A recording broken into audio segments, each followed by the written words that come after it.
y a une phrase qui brûle dans mon cœur.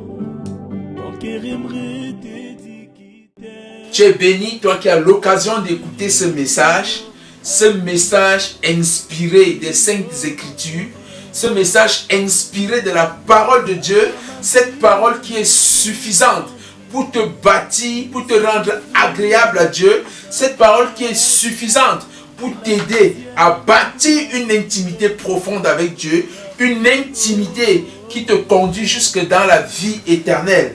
Alléluia. Et ce message te parle d'un thème important dans la vie de l'humanité. Ce message te parle de la mort de Jésus. La mort de Jésus.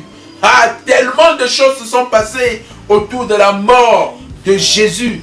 Tellement de choses se disent autour de la mort de Jésus. Et je voudrais t'inviter à te poser cette question avec le gouverneur, l'une des personnes devant qui Jésus est passé pendant son jugement, pendant qu'il comparaissait. Le gouverneur dit, ça c'est dans Matthieu chapitre 27 au verset 23. Le gouverneur dit, mais quel mal a-t-il fait? Mais quel mal a-t-il fait? Qu'est-ce que Jésus a fait pour mériter la mort? Est-ce qu'il fallait que Jésus meure? Je ne sais pas quelle est la réponse que tu donnes à cette question. Est-ce qu'il fallait que Jésus meure? Mais je voudrais te dire qu'il fallait que Jésus meure. Il fallait que Jésus meure. Jésus méritait bien la mort. Il méritait la mort parce que toi, ta place était dans la mort. Parce que moi, ma place était dans la mort. À cause du péché, nous méritions tous la mort. Toi qui m'écoutes et moi, ainsi que tous les hommes. Selon que la Bible rappelle que tous ont péché et sont privés, sont détachés de la gloire, de la présence glorieuse de Dieu. Il fallait donc que Jésus meure. Jésus était donc devenu coupable de mort parce qu'il a accepté de prendre sur lui le péché dont je suis auteur, le péché dont tu es auteur. Jésus a accepté de prendre sur lui les iniquités des désobéissances, mes désobéissances, afin que nous puissions échapper au châtiment éternel, afin que nous puissions échapper à la condamnation éternelle, afin que nous puissions échapper, quitter, sortir de la colère de Dieu. Oui, il fallait que Jésus meure. Oui, Jésus était coupable de mort parce qu'il a porté sur lui la souillure, le péché de l'humanité. C'est pourquoi, quand il sera à la croix, il va crier Eloi, Eloi, lama sabachthani. Mon Père, pourquoi m'as-tu abandonné? Oh Dieu, pourquoi m'as-tu abandonné? Dieu a détourné son regard de Jésus à la croix parce qu'il portait la souillure, parce qu'il portait le péché de l'humanité. Dieu a détourné son regard parce que Jésus était en train de payer le prix fort pour que ta vie ait un sens. Il était en train de payer le prix fort pour que ma vie ait un sens. Jésus est mort parce qu'il a accepté de porter sur lui le fardeau de l'humanité. Voilà la raison pour laquelle Jésus meurt.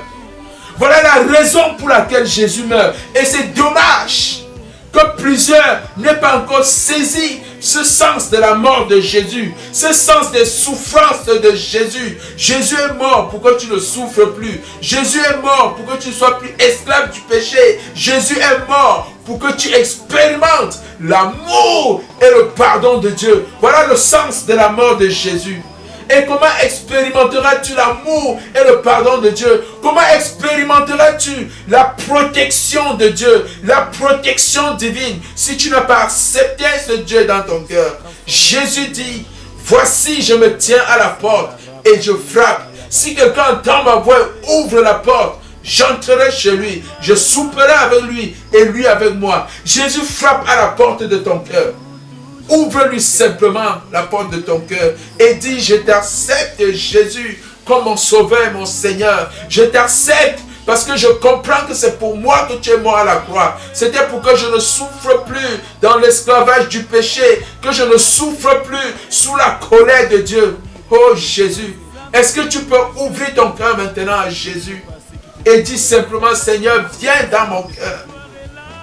Seigneur, je te demande pardon Parce que à cause du péché, tu es allé à la croix et je n'ai pas cessé de pécher. Est-ce que tu peux dire, Jésus, viens dans mon cœur. Je t'accepte dès aujourd'hui pour que ta victoire soit la mienne. Alléluia. Jésus n'est pas resté dans le tombeau après la mort. Il est ressuscité. Il est sorti vivant.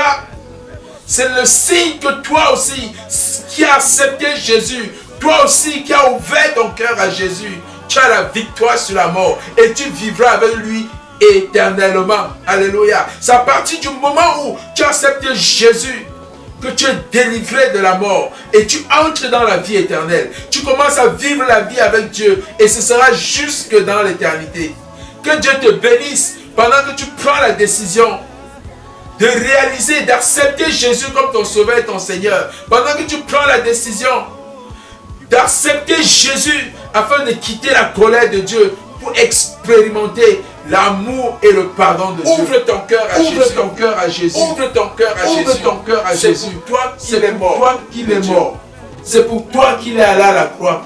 Quel mal a-t-il fait? Il a porté ton péché. Il a porté mon péché. C'est pourquoi il est mort. Pour que cela ait un sens, il faut que tu l'acceptes comme ton sauveur et ton Seigneur. Sois béni au nom de Jésus-Christ.